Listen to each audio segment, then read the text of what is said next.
तो चलिए फ्रिक्शन के न्यूमेरिकल्स आज की इस क्लास के अंदर में सोल्व करेंगे और बहुत बेहतरीन लेवल के न्यूमेरिकल्स इसके अंदर में कंसिडर करेंगे।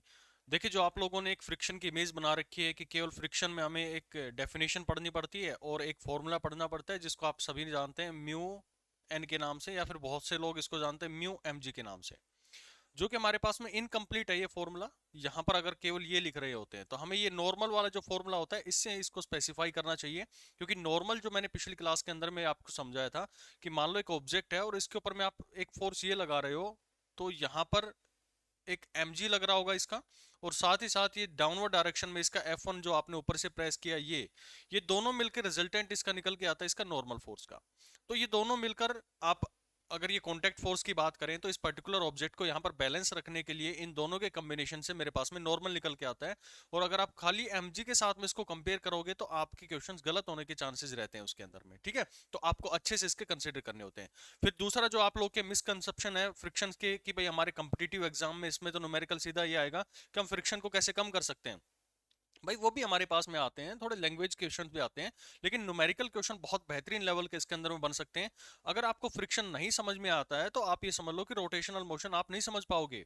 तो फ्रिक्शन को समझना बहुत जरूरी है, और इसके जो न्यूमेरिकल्स आज लेके जाऊंगा मैं वो बहुत बेसिक लेवल से और एडवांस लेवल तक उठा के लेके जाऊंगा उन क्वेश्चंस को। और हर क्वेश्चन के अंदर में एक कंसेप्ट रहेगा। देखो पिछले जो हमारे पास में क्लासेस थी उसमें मैंने आपको बेसिक थ्योरी कंप्लीट कर दी हो जो फ्रिक्शन की थी, लेकिन अभी कुछ कंसेप्ट्स के साथ में और छोटे छोटे पॉइंट्स निकल कर आएंगे जिनको आपको शॉर्ट ट्रिक्स के नाम से या फिर की पॉइंट बनाकर आप लोगों को नोट कर लेना है। चलिए मैं पहले आज की क्लास की शुरुआत करूंगा पहले न्यूमेरिकल के साथ में। न्यूमेरिकल कुछ इस तरह का है कि एक इंक्लाइंड प्लेन है मेरे पास में, क्योंकि अब इंक्लाइंड वाले शुरू हो चुके हैं। प्लेन सरफेस का मैं ऑलरेडी पिछली क्लास के अंदर में करवा चुका हूं। तो ये मेरे पास में एक ऑब्जेक्ट रखा हुआ है यहाँ पर जिसका मास हमने मान लिया 2 kg का है। दिस वन इज 2 kg, ठीक है। और दूसरा इसके अंदर में जो सरफेस है यानी कि इसका मेरे पास में म्यू दिया गया है, कोफिशिएंट दिया गया है, दिस इज इक्वल टू 0.4, ये 0.4 वैल्यू दी गई है। अब आप लोगों से पूछा गया है कि ये बॉडी जो है ये 53 डिग्री का एंगल दिया गया है। तो पूछा गया है कि find acceleration of the object. अगर ये बॉडी मूव कर रही है तो कितना इसके अंदर में एक्सेलेरेशन होगा। मूव करेगी, पहले तो ये देखना होगा ना कि मूव करेगी या नहीं करेगी। मूव करेगी तभी तो उसके अंदर में एक्सेलेरेशन आएगा, और एक्सेलेरेशन की आई होप बहुत अच्छे से आप लोगों ने इमेज बना रखी होगी अपने दिमाग के अंदर में। काइनेमेटिक्स को अच्छे से आप लोग पढ़ के आए हैं।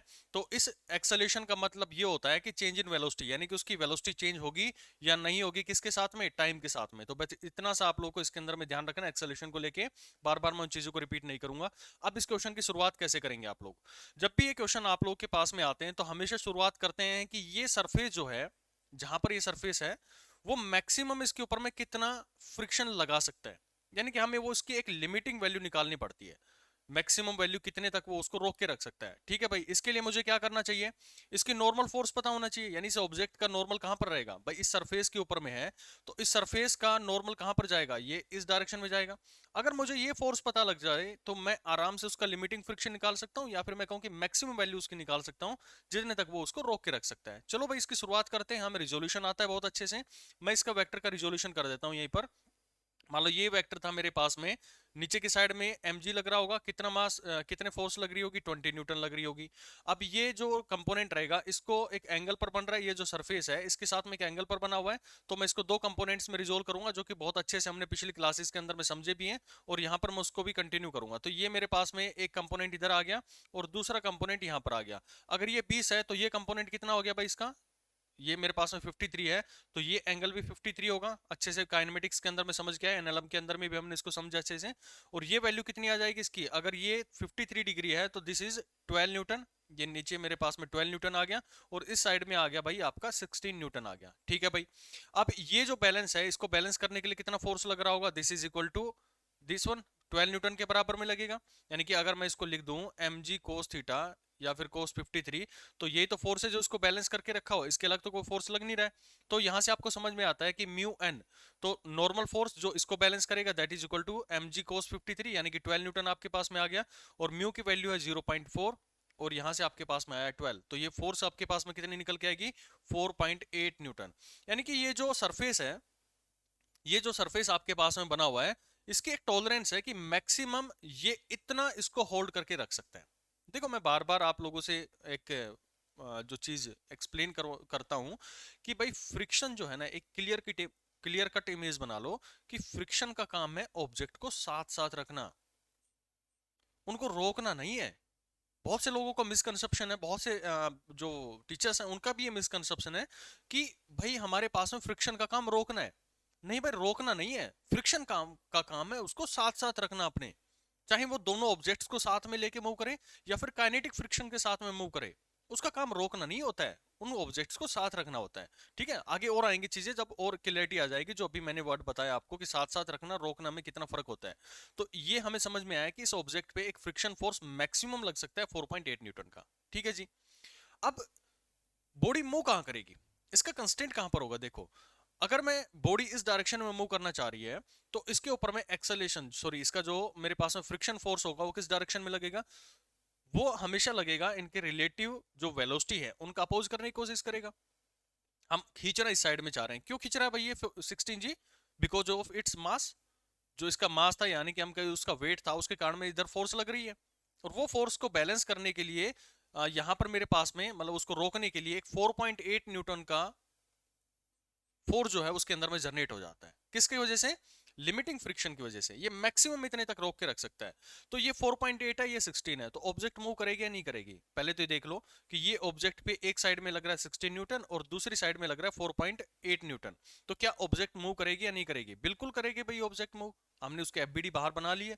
अभी तो हम देख रहे थे, अब मैं इसको मान लेता हूं कि ये वाई एक्सिस हो गया और ये वाला जो है, ये वाला इंक्लाइन प्लेन, ये मेरे पास में एक्स एक्सिस हो गया। देखो, इन क्वेश्चंस को सोल्व जब भी इंक्लाइंड का आता है ना, तो पहले तो आप उसका रिजोल्यूशन कर लिया करो। जो भी आपके पास में गिवन है उसका आप रिजोल्यूशन कर लिया करो। तो रिजोल्व करने के बाद में जो भी कहानी बची है आप लोगों की, उसको आप अब ये वाई एक्सिस मान लिया करो और ये एक्स एक्सिस मान लिया करो। तो वो जो हमने सिंपल एक ग्राउंड फ्रेम के अंदर में करते हैं, यानी कि हॉरिजॉन्टली जब हम रखते हैं ऑब्जेक्ट्स को, उन क्वेश्चंस को अप्रोच करते हैं, वैसे इनको आप अप्रोच करना शुरू कर दो। इस नीचे वाले को फिर भूल जाओ। मेरा मेन मकसद ये इंक्लाइंड पे देने का था। तो यहां से मैंने फोर्स को रिजोल्व किया, मुझे दो कंपोनेंट पता लग गए, एक हॉरिजॉन्टली, हॉरिजॉन्टल से मुझे इसका limiting friction, sorry vertically, vertical से मुझे क्या पता लग गया, इसका लिमिटिंग फ्रिक्शन पता लग गया। और दूसरे वाले से मुझे इसका हॉरिजॉन्टली। अब मैं नीचे वाले इस लाइन को भूल जाऊंगा कि कितना एंगल है, कितना मेरे पास में हॉरिजॉन्टल से इंक्लिनेशन है। अब मैं सिर्फ इस लाइन पर काम करूंगा। अब इस लाइन का मतलब है कि मैं एक्स एक्सिस पर काम कर रहा हूँ, और एक्स एक्सिस पे मेरे पास एक साइड में 16 न्यूटन फोर्स लग रहा है और दूसरी साइड 4.8 न्यूटन फोर्स लग रहा है। तो ऑब्जेक्ट मूव करेगा ही नहीं करेगा? करेगा भाई, क्योंकि उसके ऊपर में रिजल्टेंट फोर्स लग रहा है। और किस डायरेक्शन में करेगा? 16 न्यूटन की तरफ में करेगा। तो रिजल्टेंट लग रहा है इसके ऊपर में 16 माइनस में 4.8 डिवाइड बाई 2, और ये रिजल्ट आप लोगों के पास में निकल के आएगा, जो करोगे आप इसको 5.6 मीटर पर सेकंड स्क्वायर, ये आपके पास में रिजल्ट निकल कर आ जाएगा। ठीक है, तो जब भी आपके पास में इंक्लाइंड प्लेन के क्वेश्चंस आते हैं, ये तो बिल्कुल बेसिक क्वेश्चन लिया, अभी देखना एडवांस थोड़ा सा और उठा रहा हूँ इसी क्वेश्चन को। तो आपको इंक्लिनेशन के क्वेश्चंस को इस तरह से आप अप्रोच रखेंगे। मेन शुरुआत आप हमेशा लिमिटिंग फ्रिक्शन से करेंगे कि कितने तक वो होल्ड करके रख सकते हैं। अच्छा, मैं ये मान लो लिमिटिंग फ्रिक्शन नहीं देता, तब यहां पर ये म्यू की वैल्यू डिफाइन नहीं करता, तब कितना लगता? तो सिंपल सा है भाई, उसके ऊपर में नीचे की साइड में 16 न्यूटन फोर्स लग रहा था, कितनी ऑब्जेक्ट को मूव कर रहा था? 2 से 2 केजी को। तो यहां से मास, सॉरी फोर्स अपॉन में मास मेरे पास में उसका एक्सेलेरेशन प्रोवाइड कर देगा। तो दिस वैल्यू इज 8 मीटर पर सेकंड स्क्वायर। तो देखो, पहले उसकी वेलोसिटी जो थी वो 8 मीटर पर सेकंड से चेंज हो रही थी हर सेकंड में। अब उसकी वेलोसिटी 5.6 मीटर पर सेकंड से चेंज हो रही है हर सेकंड में। तो एक्सेलेरेशन कम हो गया ना। और किसकी वजह से हुआ? ये हुआ है हमारे पास में जो फ्रिक्शन ऑब्जेक्ट का आ गया था उसकी वजह से।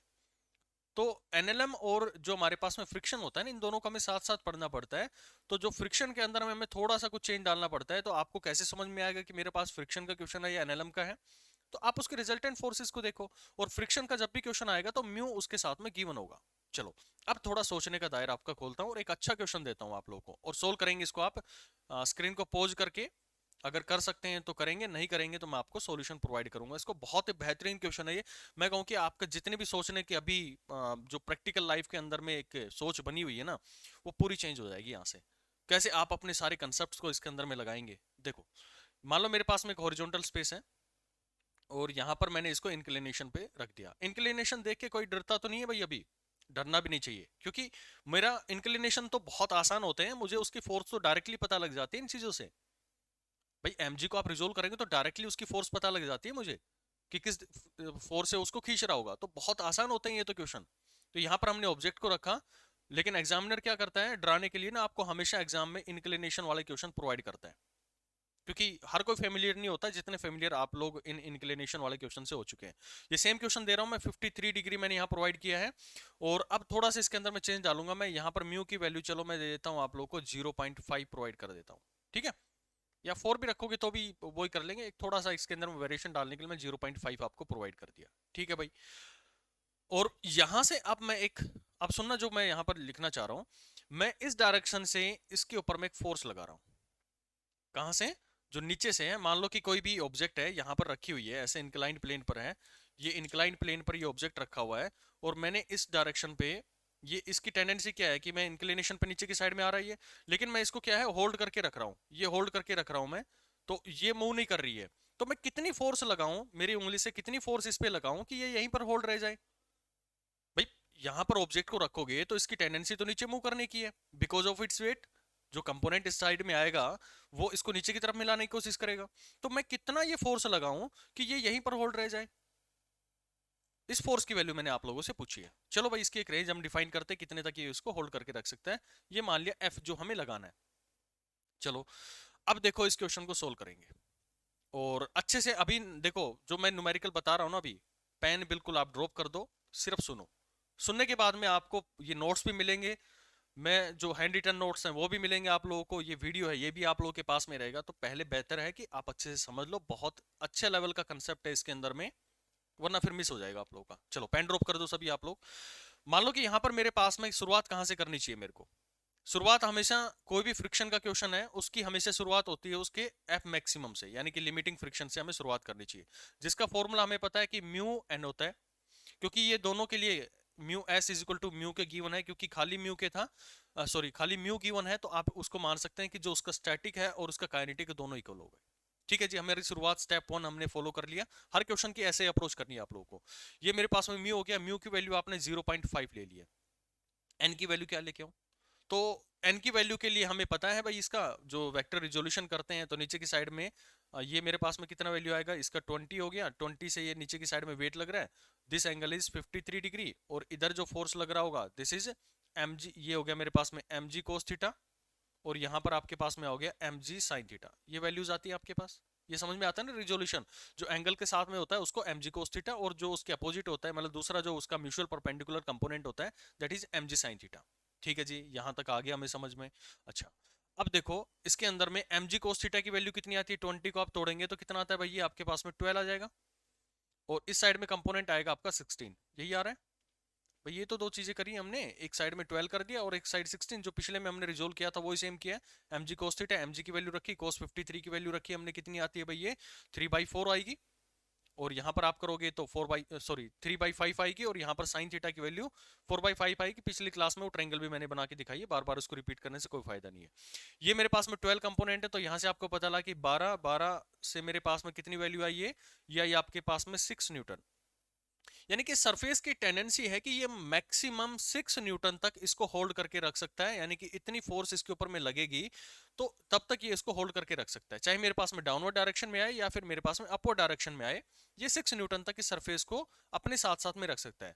लेकिन जरूर ये नहीं है कि भाई उसके बाद में ये इसको क्या करेगा, छोड़ देगा, फिर भी इसको साथ रखने की कोशिश करेगा, तब उसके पास में काइनेटिक फ्रिक्शन आ जाएगा। और अभी मैंने पिछले न्यूमेरिकल में भी आपको समझाया कि हमारे पास में फ्रिक्शन की जो मिसकंसेप्शन आप लोगों के दिमाग में है कि फ्रिक्शन का काम रोक के रखना है, नहीं भाई रोक के रखना नहीं है, फ्रिक्शन का काम है साथ साथ चलना या साथ साथ ऑब्जेक्ट्स को अपने रखना।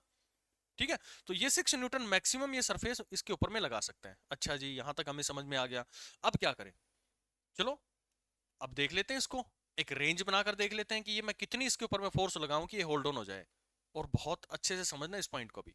ये मान लो मेरे पास में ऑब्जेक्ट रखा हुआ है, जिसके ऊपर में अभी ये सारे कंपोनेंट्स हमने रिजोल्व कर लिए, वाई कंपोनेंट मुझे पता लग गया था, यानी उसका नॉर्मल मुझे पता लग गया, तो मैं उसको अभी रिजोल्व नहीं करूंगा, सिर्फ मैं अब इसके जो एक्स एक्सिस वाला कंपोनेंट है इसको लेकर चलूंगा। अभी हमने क्या मान लिया, इसको एक्स, इसको वाई मान लिया और इसको एक्स एक्सिस मान लिया। ठीक है जी, अब इस ऑब्जेक्ट को चलाते हैं। मान लो ये ऑब्जेक्ट मेरे पास में इस साइड में आपने फोर्स लगाया कितना, 16 न्यूटन। कहां से लगा भाई 16 न्यूटन? उसके ग्रेविटेशनल फोर्स के कारण में उसका कंपोनेंट वहां पर आया था। ओके जी, अब मान लो ये ऑब्जेक्ट जो है यहां पर, इनके बीच में मैक्सिमम फ्रिक्शन कितना लग रहा है, एफ मैक्स, इसकी वैल्यू आपके पास में 6 न्यूटन है, यानी कि 6 न्यूटन तक इसको होल्ड करके रखेगा। अब मैं इसके ऊपर मैं लगा क्या रहा हूं, एक फोर्स लगा रहा हूं जो मैंने यहां पर गिवन थी कि भाई इस फोर्स की वैल्यू मुझे बताओ कि ये होल्ड हो जाए। भाई ये अगर यहाँ पर ऑब्जेक्ट मेरे पास में है, अगर इसके ऊपर में 16 न्यूटन लग रहा है तो ये 6 न्यूटन पीछे की साइड में लगाएगा तो ऑब्जेक्ट तो नीचे की तरफ में मूव करेगा, कितनी फोर्स है, 10 न्यूटन फोर्स से नीचे की साइड में मूव कर रहा होगा। ठीक है भाई।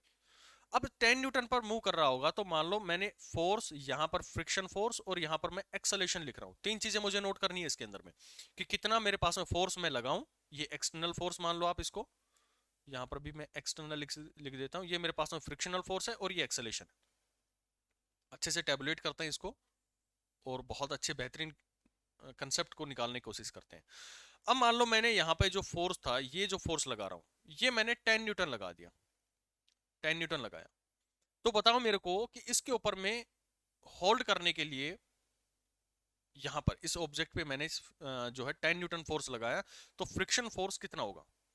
भाई हमें समझ में आता है कि एक साइड में ऑब्जेक्ट पे 16 न्यूटन लग रहा है, एक साइड ऑब्जेक्ट पे 10 न्यूटन लग रहा है, तो रिजल्टेंट इसके ऊपर में कहां लग रहा है, 6 न्यूटन फोर्स लग रहा है इस डायरेक्शन में, नीचे की तरफ खींच रहा है ना, ये 6 न्यूटन रिजल्टेंट आ गया। तो इतना ही फोर्स क्या करेगा, ये पीछे की साइड में जनरेट कर देगा। क्यों, ताकि ऑब्जेक्ट को रोक सके वो। समझो इस पॉइंट को, बार बार यही जरूरत पड़ेगी हमें आगे कि ये मेरे पास में मैंने इस फोर्स को जो एक्सटर्नल था, मैंने 1 किया, 2 किया नहीं रुका, 3 किया नहीं किया नहीं रुका, 4 किया मैंने नहीं रुका, मैं 10 न्यूटन पर लेके गया। मैंने जीरो से शुरुआत करी अभी इस एक्सटर्नल फोर्स की। देखो यहाँ पर जो ऑब्जेक्ट था मेरे पास में इस तरह से स्लाइड कर रहा है, मैंने रोकने की कोशिश करी, नहीं रुका नहीं रुका नहीं रुका, मैंने थोड़ा और अपनी फोर्स को बढ़ाया तो रुक गया एक पॉइंट पर। तो मैं इस फोर्स को धीरे धीरे बढ़ा रहा हूँ, इतना समझ में आता है। तो मैं 10 न्यूटन पर सीधा जंप कर गया हूँ क्योंकि 1 से लेकर 10 तक वो बॉडी क्या रुक ही नहीं पा रही है। ये मेरे पास में 10 न्यूटन हो गया। मैंने 10 न्यूटन इस पे लगाया तो इसकी रिजल्टेंट फोर्स जो है वो 6 न्यूटन आया किस डायरेक्शन में, नीचे की तरफ में लाने के लिए। तो ये इनको क्या करेगा, रिलेटिव मोशन का अपोज करेगा, तो पीछे की साइड में एक फ्रिक्शन फोर्स जनरेट हो जाएगी। दिस इज, ध्यान से सुना, पीछे की साइड में बोल रहा हूं मैं, बैक साइड में इसमें एक फ्रिक्शन फोर्स आ गया एफ। और कितना फोर्स जनरेट करेगा भाई, उसका जितना सेल्फ एडजस्टिंग फोर्स है वो जनरेट करेगा यहाँ पर, यानी 6 न्यूटन उस पर फोर्स जनरेट होगी। जितना इस पे फोर्स लगा उतना ही ये 6 न्यूटन इस साइड में कवर कर लेगा, मतलब इतना ही ये क्या करेगा, पीछे की साइड में जनरेट कर लेगा। स्टैटिक फ्रिक्शन वो उसकी लिमिट तक पहुंच जाएगा। क्या बॉडी अभी मूव करेगी भाई, जितना आगे की साइड में लग रहा है उतना ही पीछे की साइड में लग रहा है, बॉडी के अंदर में कोई मूवमेंट नहीं है, यानी कि एक्सेलेरेशन मैंने जीरो कर दिया। ठीक है भाई, लेकिन अभी हमारी कहानी खत्म नहीं हुई है। अब मान लो मैंने इसके ऊपर में क्या किया, 12 न्यूटन फोर्स लगा दिया। अब 12 न्यूटन फोर्स लगाने का मतलब क्या है कि यहां पर मेरे पास में 12 न्यूटन, और ये जो ऑब्जेक्ट है मेरे पास यहां पर जो ऑब्जेक्ट है कितना फोर्स लगेगा, 16 इसको पीछे की साइड में खींच रहा है नीचे की साइड में, और 12 इसको ऊपर की तरफ में धकेलने की कोशिश कर रहा है, 12 इसको ऊपर की तरफ में धकेलने की कोशिश कर रहा है। यानी कि नेट फोर्स इस पे कितना लग रहा है, अभी 4 लग रहा है, पहले 6 था अब कितना लग गया, 4 लग गया। तो ये जो फोर्स है ये भी क्या करेगी, इसको अपोज करेगी, सेल्फ एडजस्ट हो जाएगी, और इस फोर्स की वैल्यू कितनी हो गई है, 4 हो गई है। देखो सुनो इस क्वेश्चन को, मैं एक्सटर्नल फोर्स बढ़ा रहा हूं, एक्सटर्नल फोर्स बढ़ा रहा हूं, लेकिन इसकी वैल्यू कम होती जा रही है फ्रिक्शन की, जो हमारे पास में एफ मैक्स तक 6 तक पहुंच सकता है, लेकिन ये इसको क्या कर रहा है, वैल्यू को डिक्रीज करता जा रहा है। क्यों करता जा रहा है, मान लो ये ब्लॉक था मेरे पास में, इसकी वैल्यू मैंने इसको ऊपर की तरफ में धकेलने की कोशिश कर रही है, तो ये एक साइड इसको नीचे लाने की कोशिश कर रहा है, दूसरा इसको ऊपर की तरफ में करने की कोशिश कर रहा है। तो हमें पता है कि इसका जो म्यू आएगा, यानी कि जो उसका सेल्फ एडजस्टिंग फोर्स होगा वो किस पे डिपेंड कर रहा है, यहाँ पर हमने उसके ऊपर में नेट फोर्स कितना लगाया। तो यहाँ पर जो नेट फोर्स आपने लगाई, यानी कि फ्रिक्शन की वैल्यू जो है वो सेल्फ एडजस्टिंग रहेगी, जिसकी वैल्यू पहले 6 न्यूटन तक मैक्सिमम तक पहुंच चुकी है वो। अब जैसे ही हमने उसको और फोर्स लगाना शुरू किया तो ये 4 न्यूटन हो गया। मैं उसको धकेलने की भी तो कोशिश कर सकता हूँ ना, ऊपर की साइड में चलाने की, यानी कि मैं ये पूछना चाह रहा हूँ कि मैं एफ मिनिमम कितना लगाऊं कि ऑब्जेक्ट जो है ऊपर की साइड में मूव कर जाए, या फिर यहीं पर होल्ड रहे। तो होल्ड तो भैया इन फोर्सेज के लिए है, यहाँ पर एक्सेलेरेशन कितना आएगा ऑब्जेक्ट के अंदर में, जीरो आ जाएगा। ठीक है भाई। अब मान लो मैं इस फोर्स को बढ़ाता हूँ और 14 न्यूटन कर देता हूँ, तो 14 न्यूटन करने से आपको समझ में आता है कि इसके ऊपर में फ्रिक्शन कितना हो जाएगा, 16 नीचे लग रहा है और 14 ऊपर लग रहा है, तो आपका आंसर जो आएगा 2 यानी कि ये भी आ गया मेरे पास में 2 न्यूटन, और ये जीरो आ गया, एक्सेलेरेशन कोई नहीं ऑब्जेक्ट के अंदर में। ठीक है, अब मैं करता हूँ इसको 16 न्यूटन कर देता हूँ। तो 16 न्यूटन करने से हुआ क्या कि डाउनवर्ड डायरेक्शन में, यानी कि नीचे की साइड भी 16 लग रहा है और ऊपर की साइड भी 16 लग रहा है। तो अब ये 16 दोनों को क्या करेंगे, इस मास को दोनों साइड में फोर्स इसके ऊपर में इक्विवेलेंट हो गया, यानी कि जो मेरे पास में नेट इस पे लगने वाली फोर्स जीरो हो गई है। तो फोर्स इस पे जीरो हो गई है नीचे की साइड में, तो ऊपर की साइड में भी क्या होगा, यानी कि उसका जो सेल्फ एडजस्टिंग नेचर है जो स्टैटिक फ्रिक्शन का है वो यहाँ पर एग्जिस्टेंस में आ जाएगा, और उसके ऊपर में भी 0 न्यूटन फोर्स लगेगी। क्या अभी ऑब्जेक्ट के अंदर में कोई एक्सेलेरेशन होगा, नहीं होगा, अभी भी कोई एक्सेलेरेशन नहीं है इस ऑब्जेक्ट में। अब क्या करें? क्या बॉडी, अब मैं थोड़ा सा फोर्स बढ़ाऊंगा तो क्या मूव कर जाएगी? पॉइंट यहां पर जो नोट करने वाला है, मैं जो आप लोगों से पूछना चाह रहा हूं कि अब मैं यहां पर फोर्स लगाऊंगा, अगले पेज पर ले लेते हैं इसको, कि अब जो मैं फोर्स लगाऊंगा, आपने कहा जी आप 16 न्यूटन तक पहुंच गए हो, यहां पर जो आपका एफ लगा रहे थे वो 16 न्यूटन तक आप पहुंच गए हो, तो ये ऑब्जेक्ट जो है इस पे लगने वाला जो फ्रिक्शन है वो तो हो गया जीरो, तो बॉडी तो मूव कर जानी चाहिए, आगे की साइड में मूव कर जानी चाहिए ये, क्योंकि मैक्सिमम इसको तो 6 न्यूटन तक का फ्रिक्शन मिलता है ना, लेकिन मैं इस पे लगा रहा हूं तो मैंने उस फ्रिक्शन को सेल्फ एडजस्ट करते करते जीरो कर दिया। अब ये कहानी आ गई कि मैं इस पे और प्रेस करता चला जाऊं, यानी इस फोर्स को मैं बढ़ा दूं, तो ये बॉडी, मान लो अभी 16 था, क्या मैं 17 कर दूं तो ये बॉडी मूव कर जाएगी? ढूंढो इसका आंसर, क्या बॉडी मूव कर जाएगी ये? बहुत से लोगों का आंसर होगा हाँ, ये हमने जीरो कर दिया और ये बॉडी क्या इस साइड में मूव कर गई होगी। थोड़ा सा ना फ्रिक्शन का कंसेप्ट अच्छे से क्लियर कर लो आप लोग इसके अंदर। भाई अभी फ्रिक्शन कहां लग रहा था? पीछे की साइड में लग रहा था। अब नेट फोर्स कहां पे लग रही है इस ऑब्जेक्ट के ऊपर में? ये नेट फोर्स आपकी इस डायरेक्शन में लग रही है ना। मान लो आपका 16 न्यूटन नीचे की साइड में लग रहा है, 16 न्यूटन नीचे की साइड में लग रहा है और आप इस डायरेक्शन में 17 न्यूटन लगा रहे हो, तो इस पे रिजल्टेंट फोर्स क्या आ गया? इस पे रिजल्टेंट फोर्स आ गया 1 न्यूटन, जो इसको इस तरफ खींचने की कोशिश करेगा। और हमारा फ्रिक्शन जो है, पहले जो इस डायरेक्शन में लग रहा था, पिछले जो केसेस थे उसमें पीछे की डायरेक्शन में लग रहा था, वो भी तो अपनी डायरेक्शन चेंज कर लेगा, करेगा या नहीं करेगा? क्योंकि फ्रिक्शन का काम ही क्या है? दो ऑब्जेक्ट को साथ साथ रखना, उनको रोकना नहीं है। तो यहां पर ऑब्जेक्ट क्या करेगा, ये जो सरफेस पे रखा हुआ है, तो इस पे नेट फोर्स इस डायरेक्शन में लगा, तो इसके इधर जाने का भी रिपोज करेगा, यानी कि इसका भी अपोज करने की कोशिश करेगा और अपना नेचर चेंज करेगा, और अब फ्रिक्शन इस साइड में लगाने की कोशिश कर देगा ये। समझो, पिछले में फोर्स जो था वो नेट फोर्स डाउनवर्ड डायरेक्शन में लग रहा था, यानी कि इस साइड में लग रहा था एक्स एक्सिस के, तो फ्रिक्शन फोर्स पीछे की साइड में जनरेट हो रहा था। बस सरफेस अभी तो हमने क्या किया, नीचे आने वाले फ्रिक्शन को जीरो किया है। अब मैं क्या कर रहा हूं, ऊपर चलाने की कोशिश करूं, तो ऊपर चलाने की कोशिश करें तो हमारे पास में नीचे की साइड में फ्रिक्शन आना शुरू हो जाएगा। तो यहां पर मैं इसके ऊपर में अगर 20 न्यूटन 18 न्यूटन फोर्स लगा देता हूं मान लो, तो इस पे कितना फ्रिक्शन फोर्स आ जाएगा भाई? 18 न्यूटन की बात करूं मैं, तो यहां पर हमने लगाया मान लो 18 न्यूटन लगा दिया, और नीचे की साइड में उसको खींच रहा है 16 न्यूटन खींच रहा है, तो इस पे लगने वाला नेट फोर्स कितना हो गया? ऊपर की साइड में 2 न्यूटन हो गया। तो ये सरफेस पे कितना करेगा? यहां पर 2 न्यूटन जनरेट कर देगा।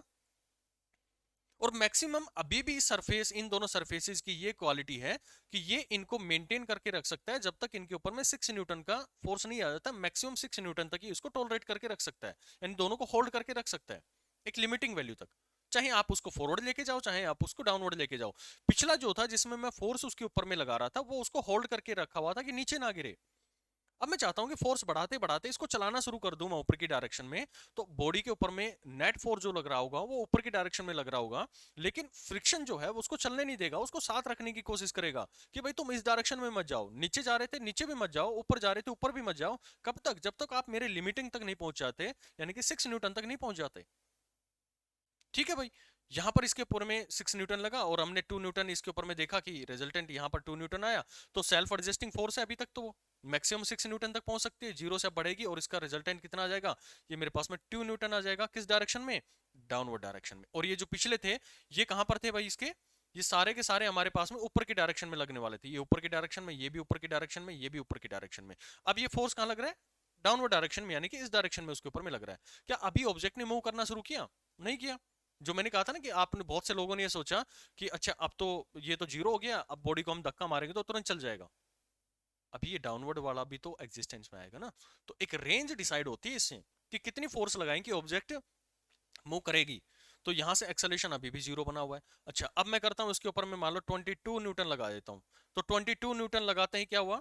इस ऑब्जेक्ट के ऊपर में 22 न्यूटन आपने लगाया, तो यहां पर लग रहा है 16, और ये कितना जनरेट करेगा? जो हमारे पास में 16 और इन दोनों का रिजल्टेंट जो आएगा वो इस डायरेक्शन में खींच रहा है, यानी कि 6 न्यूटन। तो बैकवर्ड डायरेक्शन में जो सरफेस है वो एक फोर्स लगाएगा 6 न्यूटन की, यानी कि इसकी लिमिटिंग वैल्यू तो कभी तो पहुंच गया वो, तो ये जनरेट करेगा 6 न्यूटन, और यहां पर आपके पास में आ गया जीरो। अच्छा अब मान लो मैं इसको 24 न्यूटन कर देता हूं, दिख रहा है कि नहीं दिख रहा भाई? यहां से मैं इसको ऊपर लिख देता हूं, 24 न्यूटन लगा दे मैंने। तो 24 न्यूटन लगाते ही क्या हुआ? 24 न्यूटन आपने लगाया इस ऑब्जेक्ट पे इस डायरेक्शन में। ऑब्जेक्ट पे कितना लग रहा है? नीचे की साइड में 16 न्यूटन किसकी वजह से लग रहा है भाई ये? उसके मास की वजह से, उसके वेट की वजह से लग रहा है ये। अच्छा जी, तो ये मास था मेरे पास में। अब रिजल्टेंट फोर्स इस पे निकालो, कितनी आई रिजल्टेंट फोर्स? इस डायरेक्शन में आएगी क्योंकि ऊपर की तरफ में ले जाने की कोशिश करेगा। तो रिजल्टेंट 16 माइनस 24 माइनस 16, 8 आ गया, 8 न्यूटन आ गया आपके पास में। तो इतना ही फोर्स नीचे की साइड में जनरेट होगा, 8 न्यूटन। सही बोल रहा हूँ? इतना ही फोर्स नीचे की साइड में जनरेट हो जाएगा भाई, फ्रिक्शन की यही तो कहानी है, या नहीं? अरे भाई, जो सरफेस है उसकी मैक्सिमम टॉलरेंस कितनी है? उसकी मैक्सिमम टॉलरेंस है कि वो इसको 6 न्यूटन तक होल्ड करके रख सकता है। तो ये 8 न्यूटन नहीं आएगी यहां पर, 6 न्यूटन तक पहुंचेगा और फिर उस ऑब्जेक्ट को कहेगा भाई जाओ तुम। लेकिन अभी भी मेरे सरफेस के साथ में रहना, मैं आपके ऊपर में दूसरा फ्रिक्शन लगाते हुए चलूंगा, जिसको काइनेटिक फ्रिक्शन के नाम से जानते हैं। तो ये मैक्सिमम 6 न्यूटन तक पहुंचेगा। बहुत से लोग यहाँ पर 8 न्यूटन लगा, ये भी 8 न्यूटन हो गया। भाई उसकी लिमिटिंग जो वैल्यू है, इसीलिए तो सबसे पहले मैंने बोला कि सबसे पहला स्टेप ही आपको उसको मैक्सिमम, यानी कि उन दोनों सरफेसेस की मैक्सिमम कब तक होल्ड करके रख सकते हैं एक दूसरे को, वो निकाल लो, आपके सारे क्वेश्चन इजी हो जाएंगे आगे के। चलो, अब यहां पर देखो, ये 6 न्यूटन लगा, यानी कि नेट फोर्स इस ऑब्जेक्ट पर कितना लगा? 8 ऊपर 6 पीछे, तो 8 माइनस 6 डिवाइड बाई 2, 2 kg का मास था, तो यहां से आया 1 मीटर पर सेकंड स्क्वायर। ये आ गया। तो अब ऑब्जेक्ट ने कितना एक्सेलेरेशन आ गया? ये मैं कहूँ इसके ऊपर में कितना बना था भाई ये? 6 न्यूटन ही रहेगा, क्योंकि इससे नीचे तो और जाएगा नहीं, ये उसकी मैक्सिमम वैल्यू तक पहुंच चुका है। और ये भी कहाँ लगेगा? उसकी डाउनवर्ड डायरेक्शन में, डाउनवर्ड मतलब इस साइड में लगेगा ये। और एक्सेलेरेशन कितना आ गया ऑब्जेक्ट के अंदर में? 1 मीटर पर सेकंड स्क्वायर। यानी कि ऑब्जेक्ट का मैक्सिमम कब मूव करना शुरू कर देगा वो? हम 24 या 23 न्यूटन के आसपास में ऑब्जेक्ट को लेके जाएंगे तो मूव करना शुरू कर देगा। और किस लिमिट तक हम उसको होल्ड करके रख सकते हैं? देखो, हर एक के अंदर में 0 0 0 0 0 0। तो ये रेंज आई मेरे पास में कि 10 से लेकर 22 न्यूटन तक आप इस ऑब्जेक्ट को यहां पर होल्ड करके रख सकते हैं।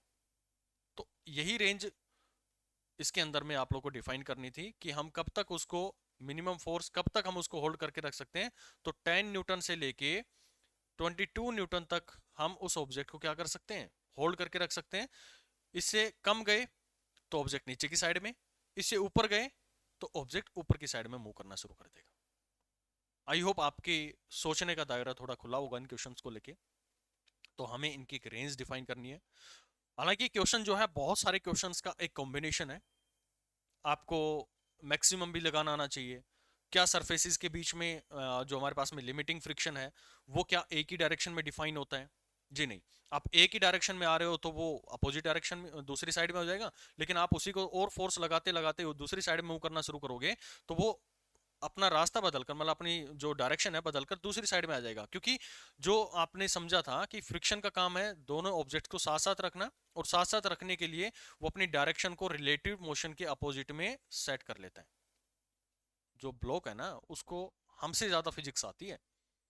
तो ये पहले इसको इधर ले रहा था, खींचने की कोशिश कर रहा था, लेकिन जैसे ही हमने इसके ऊपर में फोर्स की डायरेक्शन बढ़ाई, यानी कि और फोर्स बढ़ाया, तो अब ये इसको नीचे की साइड में खींचने की कोशिश कर देगा।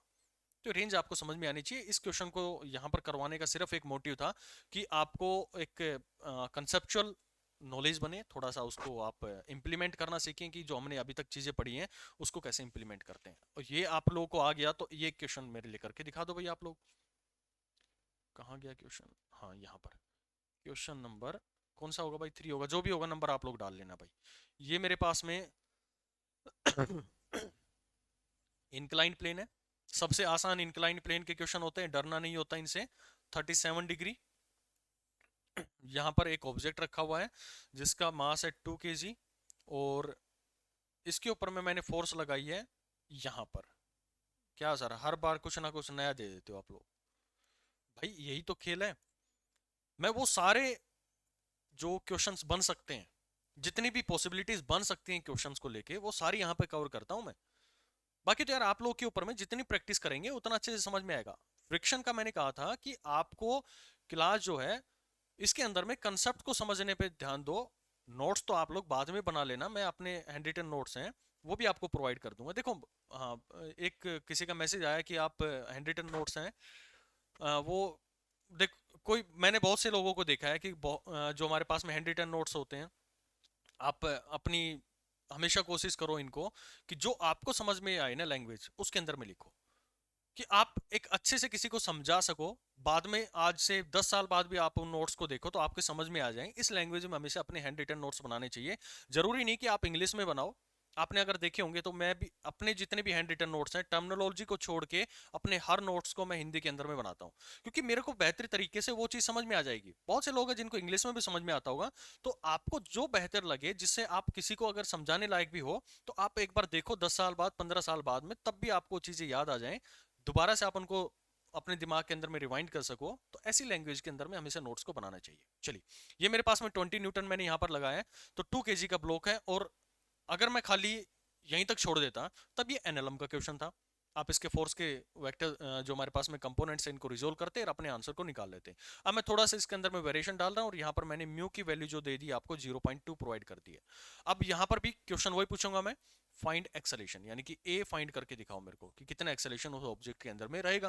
भाई, इंक्लिनेशन पे तो ऑब्जेक्ट तो मूव करेगा, अब किस डायरेक्शन में करेगा, कहाँ लगेगा, इसके ऊपर में कितना फ्रिक्शन फोर्स लगेगा, तो आप उसका एक्सेलेरेशन फाइंड आउट करो। अगर फ्रिक्शन फोर्स आपका निकल गया, तो आप इजीली इसका आंसर मेरे को एक्सेलेरेशन भी दे पाएंगे, क्योंकि एक्सेलेरेशन में तो फिर कुछ नहीं होता। आप जो भी ऑब्जेक्ट को मूव करवाना है उसको लिखो, उसकी एफबीडी बनाओ, जितने भी नेट फोर्स उसके ऊपर में हॉरिजॉन्टल डायरेक्शन, क्योंकि इसकी कंस्टेंट क्या है कि हॉरिजॉन्टल प्लेन पर मूव करना चाहता है, तो उसके ऊपर में लगने वाले सारे फोर्सेस को आप डिफाइन करो। और एक्सेलेरेशन का वो formula F net mass into में एक्सेलेरेशन, वो लगाओ और आप इजीली इसको निकाल पाएंगे। चलिए, वीडियो को थोड़ी देर के लिए पॉज करें और इसको सोल्व करने की कोशिश करें। तो हो गया भाई सोल्व आप लोगों का ये क्वेश्चन? नहीं हुआ है तो चलो इसका सॉल्यूशन देखते हैं। बहुत इजी क्वेश्चन है, ज़्यादा कुछ इसके अंदर में दिमाग लगाने वाली चीज़ है नहीं, सिर्फ आपको वेक्टर रेजोल्यूशन आना चाहिए, वो आ गया तो समझ लो हो गया क्वेश्चन। चलिए, ये मान लो मेरे पास में 2 kg का ब्लॉक है, यहाँ पर ये 2 kg का ब्लॉक, और इसके ऊपर में फोर्स हमने कहाँ लगाई है? फोर्स की जो डायरेक्शन है कुछ थोड़ा सा इसको मैं चेंज कर देता हूँ।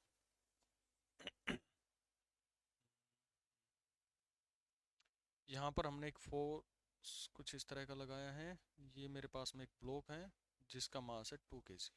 यहाँ पर ब्लॉक है जो कि नीचे की साइड में आ रहा है, यहाँ पर ऐसे, जिसकी टेंडेंसी है नीचे आने की। हमने फोर्स इस डायरेक्शन में लगाया इस ऑब्जेक्ट के ऊपर में यहाँ। तो मैं ये कह सकता हूँ कि ये फोर्स जो है, इस तरह से अपना रिजल्ट लूँ तो मैं इसको ये भी बोल सकता हूँ कि फोर्स यहाँ पे लग रहा होगा, और जिसका मैग्नीट्यूड है 20 न्यूटन का। यानी कि इसके एक्सिस में मैं चाहे यहाँ रिप्रेजेंट करूँ चाहे यहाँ करूँ, दोनों का मतलब सेम ही है। ठीक है भाई, इसको मैं भी रिमूव कर देता हूँ यहाँ से। ये समझ में आ गया होगा ना, जो 20 न्यूटन लगाया उसका सिर्फ ये मतलब है। ओके, अब ये ऑब्जेक्ट जो है इसका मास नीचे की तरफ में, मतलब जो इसका वेट है नीचे की साइड में लग रहा होगा, तो यहाँ पर भी फोर्स इसके ऊपर में कहाँ लग रही है? नीचे की साइड में। इस ऑब्जेक्ट पे फोर्स नीचे की साइड में लग रहा है, तो यहां से मैं कह सकता हूं कि इसका जो मास रहेगा, दिस इज 20 न्यूटन। ये भी नीचे की साइड में 20 न्यूटन आ गया, क्योंकि 2 kg का ब्लॉक मैंने लिया है, तो 20 न्यूटन नीचे की साइड में आ गया। ठीक है भाई, अब ये कंपोनेंट आप देखो तो ये जो है यहाँ पर इसका जो mg था वो एक एंगल बना रहा था, और इसका कंपोनेंट यहाँ पर आ रहा था, कितना एंगल बनेगा? ये 37 डिग्री। तो यहाँ पर भी आप बना सकते हो कि दिस एंगल इज 37 डिग्री। ये मेरे पास में 37 डिग्री हो गया। और यहाँ पर जो एंगल बचा, ये क्योंकि 90 है, दोनों एक जो फोर्सेस लग रही है वो 90 डिग्री पर लग रही हैं, तो ये मेरे पास में 53 डिग्री आ गया।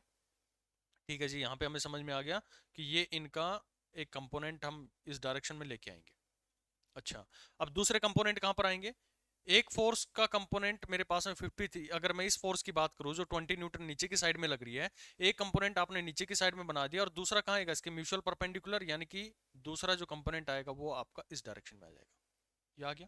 ये 37 क्यों लिखा आपको समझ में आ रहा है ना, कि ये जो इंक्लिनेशन था इनके बीच का जो एंगल बनेगा, किसके बीच में? मास के, जो इनका वेट था उसके, और जो उसका वेक्टर रिजोल्व करोगे, इस 20 की बात कर रहा हूँ, इस वाले 20 की, और इस साइड में आएगा और एक यहाँ पर आएगा। चलो इसका दोनों का कलर सेम कर देते हैं, तो जिससे आपको थोड़ी समझ में आ जाए कि कौन सा किसका कंपोनेंट है। तो ये कंपोनेंट जो हमारे पास में स्काई ब्लू कलर के अंदर में दिख रहे हैं, तो ये हमारे पास में इस 20 न्यूटन के। ओके जी, अब ये 20 न्यूटन जो लग रहा था इस ऑब्जेक्ट के ऊपर में, इसके भी तो कंपोनेंट्स रिजोल्व करने थे जो कि mutually perpendicular to each other हो। तो एक कंपोनेंट यहाँ पर आपको समझ में आता है कि एक कंपोनेंट तो आएगा इस डायरेक्शन में ही, यानी कि इस डायरेक्शन में आएगा, जिसको मैं अभी ऐसे रिप्रेजेंट कर रहा हूँ थोड़ा सा रेडिश कलर से।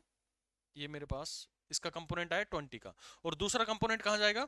दूसरा कंपोनेंट इसके म्यूचुअल परपेंडिकुलर, यानी कि इस डायरेक्शन में जाएगा, ये यहाँ पर जाएगा। ये क्यों कर रहा हूं मैं? क्योंकि भाई मुझे ये पता है कि जब भी मुझे अपना सॉल्यूशन करना है, कोई भी आपको फ्रिक्शन का क्वेश्चन सोल्व करना है तो मुझे उस एफ मैक्स की जरूरत पड़ेगी जिसमें म्यू इंटू में एन आता है। और जब तक मेरे पास में एन नहीं है मैं क्वेश्चन के अंदर में अप्रोच कर ही नहीं सकता किसी फ्रिक्शन की क्वेश्चन को। तो मुझे ये सारी कहानी जो है ना उसके एन को निकालने की है। और ये कहां पर देखो, ये सरफेस के ऊपर में टच है कुछ इस तरह से। तो जो सरफेस के साथ में कांटेक्ट में है यानी कि ये फोर्स है जो इसकी परपेंडिकुलर लग रही है सरफेस के ऊपर में, इसको बैलेंस करने के लिए इसके अपोजिट डायरेक्शन में इसका नॉर्मल जनरेट होगा। यानी कि कांटेक्ट फोर्स जो है या कांटेक्ट सरफेस है इसके ऊपर में एक फोर्स लगाएगा जो इसको बैलेंस करेगा। तो मैं यहां से ये पूरी कहानी जो आपको समझाना चाह रहा हूं इस नॉर्मल को निकालने के लिए है। अब बहुत से लोगों को तो ये समझ में आना है कि ये रिजोल्व कैसे हो गया जी।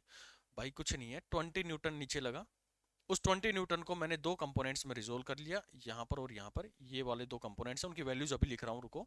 ये 37 डिग्री बना रहा है और ये दोनों म्यूचुअल परपेंडिकुलर लगती हैं फोर्स इसके ऊपर में। तो ये 53 ऊपर हो गया, 37 नीचे हो गया, 90 में से माइनस करोगे तो ये दूसरी फोर्स है 20 न्यूटन जो कि 53 बना रही है इसके इस कंपोनेंट के साथ में, और इसके कंपोनेंट के साथ में ये जो मेरा दूसरा है वो 37 डिग्री बनता है। तो 20 न्यूटन को भी हमने दो हिस्सों में तोड़ दिया।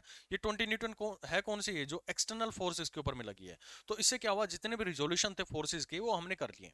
ठीक है, अब कहानी क्या बची, अब कहानी ये बचती है कि भाई अब यहाँ पर एक्स एक्सिस में और वाई एक्सिस में कौन कौन से फोर्सेस लग रहे हैं। तो पहले हमेशा इसके वाई एक्सिस को, क्योंकि अब मैं इसको कन्वर्ट कर सकता हूँ कि ये वाई एक्सिस हो गया और ये मेरे पास में एक्स एक्सिस हो गया। तो सबसे पहले कहानी हमें हमेशा शुरुआत करनी होती है वाई एक्सिस की। तो वाई एक्सिस की देख लेते हैं, वहां से मुझे इसमें क्या मिलेगा, इसका नॉर्मल फोर्स मिल जाएगा। तो देखो 20 न्यूटन का कंपोनेंट इस डायरेक्शन में कितना आएगा, ये 53 डिग्री एंगल है तो यहां पर मेरे पास में आएगा कितना 12। और ये 20 न्यूटन है, इसका कंपोनेंट इस डायरेक्शन में कितना आएगा 37 है, तो ये यहां पर आपके पास में आएगा कितना 16 आ जाएगा। ये 16 हो गया भाई। भाई 20 न्यूटन है, 37 है, तो इस साइड में क्या आएगा 20 कोस 37। और कोस 37 की वैल्यू होती है 4/5। तो वहां से आप करोगे इसको तो आपके पास में 16 आ गई। और दूसरा ये कंपोनेंट था आपका जिसका आपने एक वेक्टर इस साइड में लेके आए हैं, तो इसकी वैल्यू कितनी बनेगी, ये भी आपका 53 डिग्री था। तो 20 इंटू में कोस 53, और कोस 53 की वैल्यू होती है 3/5। तो वहां से आपका ये 12 आ गया, इसका कंपोनेंट है ये। और ये वाला किसका कंपोनेंट है, इस वाले का।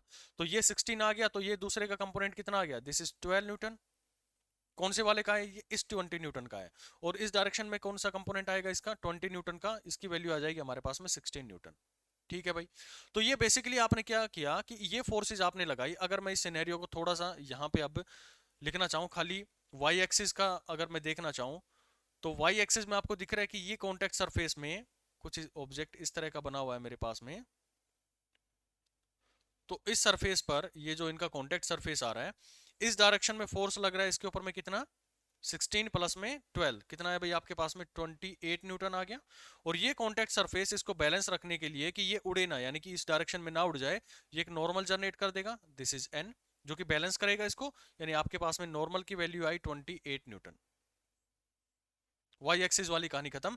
यानी कि अब मुझे एक लिमिटिंग वैल्यू मिल गई, एफ मैक्सिमम कितने तक ये करके रख सकता है। म्यू की वैल्यू आपके पास में कितनी थी 0.2, और नॉर्मल की वैल्यू आई 2.8, यानी कि आपके पास में ये कितना बना 5.6 न्यूटन। यानी कि इतनी फोर्स तक ये क्या कर सकता है, इसको होल्ड करके रख सकता है। इस सरफेस की एक टेंडेंसी है कि अगर आपका बॉडी चाहे नीचे जाएगा तो पीछे की डायरेक्शन में मैक्सिमम 5.6 लगा सकता है, ऊपर जाएगा तो पीछे की डायरेक्शन में मैक्सिमम 5.6 न्यूटन लगा सकता है।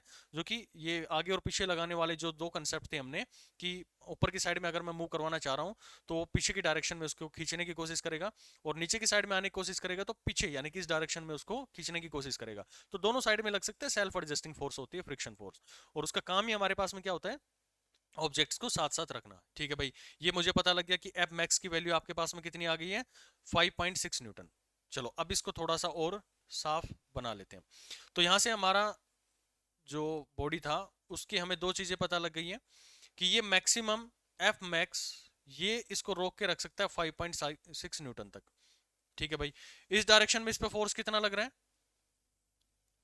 16 न्यूटन। देखो ये अभी इसको रिजोल्व किया ना हमने, ऊपर की डायरेक्शन में 16 न्यूटन लग रहा है, दिस इज 16 न्यूटन। और नीचे की डायरेक्शन में कितना लग रहा है, नीचे की डायरेक्शन में 12 न्यूटन लगा है। तो 12 न्यूटन हमने लगा दी, क्योंकि वाई की कहानी तो हमने खत्म कर दी ना।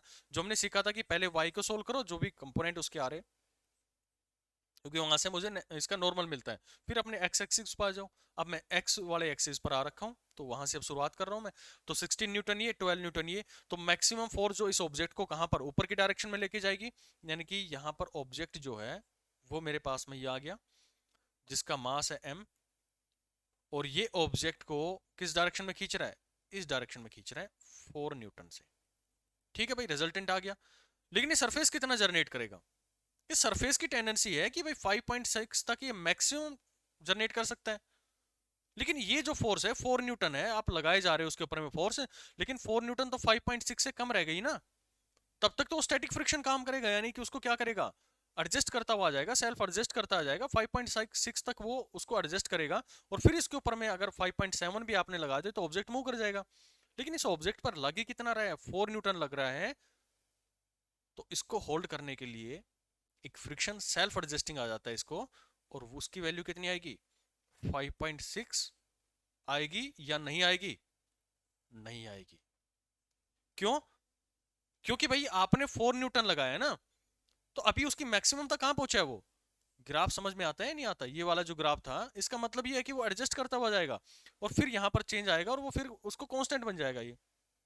तो अभी इस लिमिट तक पहुंचा ही नहीं है ना, लिमिटिंग वैल्यू तक। आपने 4 दिए, ये भी 4 हो गया। आपने 5 दिया, ये 5 हो गया। या आपने 5.5 दिया, 5.5, 5.6 दिया, 5.6 हो गया। आपने 5.7 किया तो ये इस लाइन पर आ जाएगा, कांस्टेंट हो जाएगा। ये वैल्यू मेरे पास में कांस्टेंट हो जाएगी, जो 5.6 पर रहेगी। लेकिन मैं इस पर लगने वाला रिजल्टेंट ही मेरे पास में 4 न्यूटन है, तो ये भी जनरेट कर देगा 4 न्यूटन, और ऑब्जेक्ट हमारी क्या करेगी, मूव करेगी या नहीं करेगी? नहीं करेगी। क्योंकि भाई उसके ऊपर में 4 न्यूटन आगे की साइड में लग रहा है, 4 न्यूटन ही वो पीछे की साइड में लगा देगा, और इसको ओवरकम ही नहीं किया आपने मैक्सिमम फ्रिक्शन को।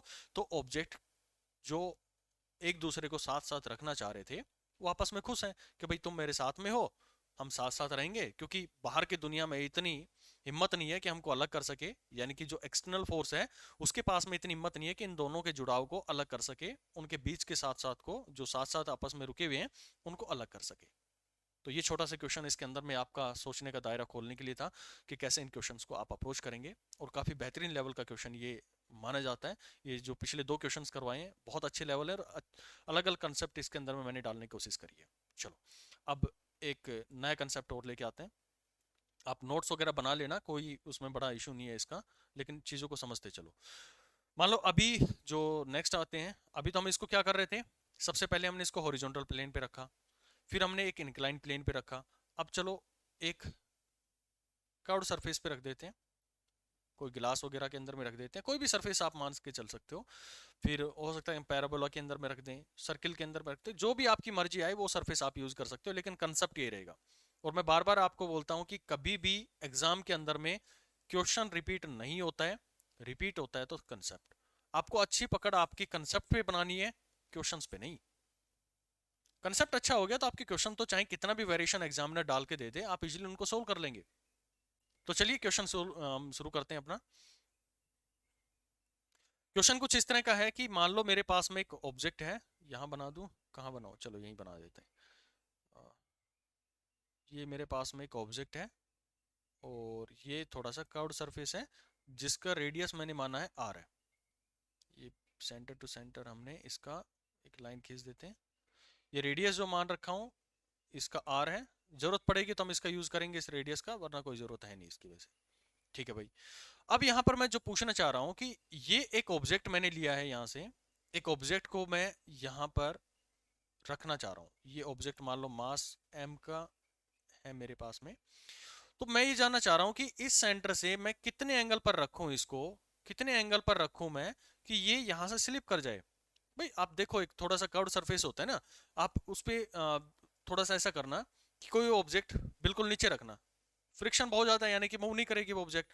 फिर थोड़ा सा ऊपर की तरफ में लेके आना, ठीक है, थोड़ा ऊपर लेके आओगे और वहां छोड़ोगे तो भी ऑब्जेक्ट मूव नहीं करेगी। फिर थोड़ा और ऊपर लेके जाओगे तो वहां पर भी ऑब्जेक्ट मूव नहीं किया, थोड़ा सा और ऊपर किया, और जैसे आपने वहां से छोड़ रहे हो तो ऑब्जेक्ट क्या करते हैं, नीचे की साइड में स्लाइड करके आ जाती है।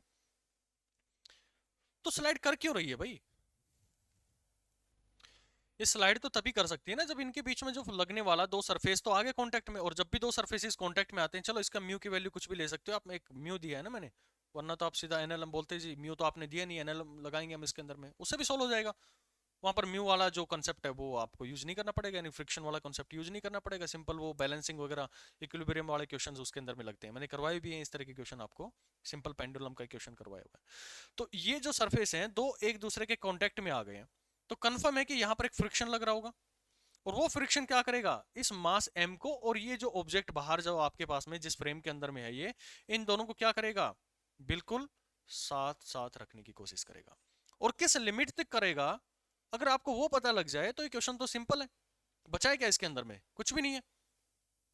चलो इसको सोल्व करते हैं। और यहां पर ये थीटा मुझे निकालने के लिए पूछा जाता है, ये थीटा कितना होगा। तो देखो जो इसका मैक्सिमम लग सकता है, एफ मैक्स जो लग सकता है उसकी वैल्यू आपको पता है कि म्यू एन लग सकती है। म्यू उसका जो कोफिशिएंट है फ्रिक्शन का वो, एन उस ऑब्जेक्ट का उस कॉन्टेक्ट सरफेस के थ्रू लगने वाला नॉर्मल, ठीक है। यानी कि कॉन्टेक्ट फोर्स का जो नॉर्मल मेरे पास में आएगा उसका कंपोनेंट निकालना होता है। यहाँ पे घबरा के हो जाते हैं लोग इस तरह के क्वेश्चन को देख के, क्योंकि उनकी समझ में ना ये नॉर्मल नहीं आता कि नॉर्मल को कैसे निकाला जाए। यही होता है ना कि नॉर्मल को कैसे निकाला जाए। तो हमेशा याद रखना, जब भी कोई हमारे पास में कर्व सरफेस होता है या फिर सर्किल होता है, तो वहां से आप उसके सेंटर को जो मैच कर देते हैं, ये सरफेस से उसके सेंटर को जो मैच करते हैं, तो ये जो वैल्यू होती है ना, यानी कि ये जो वेक्टर आता है, इसको आप उसका नॉर्मल बोलते हैं। हमेशा सेंटर से मैच कर दो, यहाँ पे ऑब्जेक्ट रखी है, यहाँ से इसके सेंटर से मैच कर दो, इसका नॉर्मल आ गया। यहाँ पे ऑब्जेक्ट रखी है, इसके सेंटर से मैच कर दो, वही उसका नॉर्मल आ जाएगा। तो इस ऑब्जेक्ट में जो मेरे पास में सेंटर की तरफ में रखूं मैं, तो यहाँ पर आपका जो ऑब्जेक्ट है इसके सेंटर को मैच करूं, तो नॉर्मल मेरा इस डायरेक्शन में आ जाएगा इसके सेंटर को मैच करते हुए। ठीक है भाई, अब ये नॉर्मल मेरे पास में आ गया, तो मुझे ये पता लग गया कि मैक्सिमम ये इसको कितनी टॉलरेंस तक झेल सकता है, कितने तक ये होल्ड करके रख सकता है। और वो वैल्यू पता लगी तो मुझे निकालने में कोई दिक्कत ही नहीं, क्योंकि डाउनवर्ड डायरेक्शन में जो फोर्स आएगी वो ज्यादा हो जाए एज कंपेयर टू फ्रिक्शन, तो ये ऑब्जेक्ट नीचे मूव कर जाएगी। अच्छा, एक जर्नल मैं पूछना चाहूंगा आप लोगों से, ये ऑब्जेक्ट यहाँ पर रुकी हुई है, ऑब्जेक्ट पे लगने वाला मास कहां पर होगा, मतलब वेट कहां पर होगा, उसको नीचे की तरफ लाने की कोशिश करेगा। लेकिन फ्रिक्शन फोर्स कहां पर लगेगी, फ्रिक्शन फोर्स इसके पीछे की साइड में लगेगी जो इसको होल्ड करके रखेगी। ऐसा ही है ना, उसको पीछे की साइड में होल्ड करके रखेगी। और मैं इसकी मैक्सिमम वैल्यू को अगर क्रॉस कर जाऊं, तो ये ऑब्जेक्ट नीचे की साइड में मूव कर जाएगा। ठीक है ना, तो मैं इन्हीं चीजों के ऊपर मैं काम करता हूं कि मैक्सिमम कितने तक ये होल्ड करके रख सकता है। तो आपको समझ में आता है कि ये ऑब्जेक्ट, अगर मैं इसका थोड़ा सा रिजोल्यूशन करना चाहूँ इनको, तो ये ऑब्जेक्ट का मास मेरे पास में कहाँ लगेगा, थोड़ा कहाँ बनाऊं, यहाँ बना देता हूं मैं इसको। ये m मास की ऑब्जेक्ट है, इसका मास नीचे की साइड में अर्थ की तरफ में लग रहा है, ये वाला mg। इसके दो कंपोनेंट्स को आप रिजोल्व करो, एक कंपोनेंट आपका आएगा यहाँ पर जो कि आएगा mg cos थीटा, ये थीटा है मेरे पास में, जो थीटा यहाँ पर गिवन है। तो ये अगर आपको नहीं भी निकालना आता तो ऐसे ना, इसके ऊपर में जहां पर भी ऑब्जेक्ट रखा है उस पर टेंजेंट ड्रॉ कर दो, ये वाला मेरे पास में थीटा आ गया, इसका mg यहाँ पर आ गया mg, और ये जो कंपोनेंट बनेगा इनके बीच में भी वही आ गया थीटा। तो ये जो इंक्लिनेशन है जिस भी पॉइंट पे निकाल लो वहां पे टेंजेंट ड्रॉ कर दो, मैक्सिमम केस में वही थीटा हमारे पास में निकल के, मैक्सिमम के हर बार वही निकलेगा जो भी आप टच करोगे टेंजेंट को, तो ये एंगल जो निकल के आता है this is mg cos theta. ठीक है भाई, दूसरा कंपोनेंट कहां पर आएगा, दूसरा कंपोनेंट यहां पर आ जाएगा, this is mg sin theta. ठीक है, अब ये दोनों सरफेसेस मेरे पास में कांटेक्ट में है, तो कांटेक्ट सरफेस होने की वजह से यहाँ पर ये सरफेस इसके ऊपर में एक नॉर्मल लगाएगा, और नॉर्मल क्या करेगा, इसको इस डायरेक्शन में ले जाने की कोशिश करेगा, दिस इज, तो ये नॉर्मल आ गया। यानी कि जो बैलेंस करेगा मेरे पास में नॉर्मल को, वो mg cos थीटा है। अगर n ज्यादा हो गया तो ये उड़ के ऊपर की तरफ में चला जाएगा, और mg cos थीटा ज्यादा हुआ तो ये इसको तोड़ के नीचे की साइड में निकल जाएगा, लेकिन ये तो यहीं पर रुका हुआ है, यानी कि सरफेस पर ही चल रहा है। तो इन दोनों को वर्टिकल कंपोनेंट्स है, इनको क्या होना पड़ेगा, दोनों को इक्वल होना पड़ेगा, इक्विलिब्रियम में आना पड़ेगा। तो m n is equal to mg cos theta, तो आप डायरेक्टली लिख सकते हैं कि मैक्सिमम जो लगेगा, यानी कि नॉर्मल मुझे मिल गया, नॉर्मल लगाता कौन है, जो सरफेस है, जो कांटेक्ट में सरफेसेस है वही लगा रहे हैं, तो ये सरफेसेस कांटेक्ट में है, तो नीचे mg cos थीटा और ऊपर हमारे पास में n आ गया, तो n की वैल्यू आई mg cos थीटा। यहां तक समझ में आया नहीं आया आपको, ये पहली क्वेश्चन आप मान लो। यानी कि ये जो सरफेस है ना, मैक्सिमम इसके ऊपर में पीछे की साइड में कितना लगा सकता है, mg cos थीटा इंटू में म्यू, इतना मैक्सिमम ये इसके ऊपर में फ्रिक्शन लगा सकता है। इससे ऊपर हुआ तो ऑब्जेक्ट चल पड़ेगी। अच्छा जी, तो इसको चलाने वाला कौन है, तो इसको चलाने वाला नीचे की साइड में फोर्स लगा रही है, यानी कि सरफेस के अलोंग जो फोर्स है वो mg cos थीटा है। अगर मैं इसको ये मान लो कि ये मेरे पास में y एक्सिस है और ये मेरे पास में x एक्सिस है, जैसे ये आप मानो कि ये y एक्सिस है और ये x एक्सिस है, तो ये ऑब्जेक्ट को इस डायरेक्शन में लाने वाला कौन है, इसका ये कंपोनेंट mg sin थीटा। तो mg sin थीटा उसके सरफेस के अलोंग लाने की कोशिश कर रहा है, और थीटा वेरी होगा धीरे धीरे अलग। अभी मेरे पास में थीटा है, फिर थोड़ी देर बाद मान लो पहले 30 डिग्री था, फिर 25 हो गया, फिर हमारे पास में 20 हो गया, तो थीटा चेंज होगा नो डाउट। लेकिन मैं उस मैक्सिमम थीटा की वैल्यू निकालना चाह रहा हूँ जहां से ये ऑब्जेक्ट को मैं रखूं, मतलब मिनिमम उस थीटा की वैल्यू निकालना चाह रहा हूँ कि जिस पे मैं रखूं और ये स्लाइड करना शुरू कर जाए। भाई यहाँ पर स्लाइड कर गया, मैं इस पॉइंट पर रखूंगा तो ये तो यहाँ से तो अपने आप मूव कर जाएगा ये। तो मैं इस मिनिमम थीटा की वैल्यू निकालना चाह रहा हूँ कि जहां पे मैं रखूं और ये ऑब्जेक्ट नीचे की साइड में मूव कर जाए। ठीक है जी। तो नीचे की साइड में इसको लाने वाला कौन, एम जी साइन थीटा, और पीछे की साइड में इसको फ्रिक्शन देने वाला कौन, mu m g cos theta. तो इस ऑब्जेक्ट को अगर मूव करना है तो यहां पर जब तक ये उसको होल्ड करके रखे हुए m g cos theta, mu m g cos theta, यानी कि जो फ्रिक्शन फोर्स है वो इसको बैलेंस करके रखे हुए एम जी साइन थीटा को, तब तक तो ये ऑब्जेक्ट रुकी रहेगी। और इस थीटा से स्लाइटली मैं इसको इंक्रीज कर दूंगा तो ऑब्जेक्ट क्या कर जाएगी, मूव कर जाएगी। तो यहां से mg से mg आपका कैंसिल हो गया, और ये आपके पास में थीटा की वैल्यू क्या आई, यहां पर मैं एक मिनट, तो यहां से आपकी वैल्यू आई mu that is equal to tan theta, ये टेन थीटा आ गया। और आपको निकालना क्या था, टेन थीटा निकालना था या फिर थीटा निकालना था, और म्यू के टर्म में हमें निकालना होता, क्योंकि थीटा तो मुझे सारे जितने भी कैलकुलेशन करनी है उनके रिफ्रैक्टिव ना सॉरी जो हमारे पास में, क्योंकि म्यू हमारा रिफ्रैक्टिव इंडेक्स के अंदर में भी काम आता है, तो बार बार वो भी चीज़ें जो दिमाग में आ जाती हैं तो वर्ड्स के थ्रू निकल जाती हैं। लेकिन ये म्यू जो यहाँ पर है वो कोफिशिएंट है फ्रिक्शन का। ऑप्टिक्स के अंदर में इस म्यू के साथ में बहुत अच्छा खेल खेलेंगे हम, अच्छे अच्छे क्वेश्चन इसके ऊपर में करेंगे। तो यहाँ से म्यू की टर्म में मुझे इस थीटा को डिफाइन करना है। So theta is equal to tan inverse mu.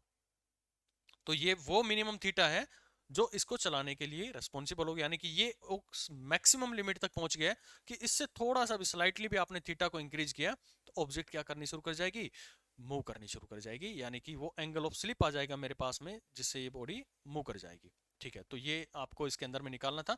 अब चाहे कुछ भी पूछ ले आपसे, क्या एक्सेलेरेशन होगा, एक्सेलेरेशन के लिए आपको क्या होगा, वैल्यूज अगर उसने दे दी, मान लो मैंने यहाँ पे आपको, चलो मैं दे देता हूँ, क्वेश्चन दे देता हूँ। इस मास को आप मान लेना भाई 20 kg, मास को ज़्यादा दी थी मैंने, इसको मान लेना 5 kg, और म्यू की वैल्यू आप लोग मान लेना 2 kg, 0.5, और ये आ गया मेरे पास में 4, 4 मान लेना, इसको 0.4 मान लेना, और इस क्वेश्चन को सोल्व करना और वहां से थीटा की वैल्यू निकालने की कोशिश करना। जो भी वैल्यू आए अपना देख लेना। अप्रोच यही रखनी है आप लोगों को कि सबसे पहले आप क्लियर कट इमेज बना लो कि ऑब्जेक्ट जहां पर है उसके वेक्टर्स को रिजोल्व कर लो, क्योंकि एक एंगल पर है ये अर्थ की तरफ में हमेशा mg खींचेगा, और mg बार बार रिजोल्व होगा। अगर थोड़ा सा भी इंक्लिनेशन कर दिया ना, mg को हमेशा रिजोल्व करने की एक हैबिट डाल लो। तो दो कंपोनेंट में तोड़ा, mg cos थीटा और mg sin थीटा। और फ्रिक्शन के हर क्वेश्चन की शुरुआत मुझे उसके एफ मैक्स से करनी होती है, जिसमें मुझे अगर n पता लग गया तो n पता लगने से मैं डायरेक्टली एफ मैक्स की वैल्यू निकाल लूंगा।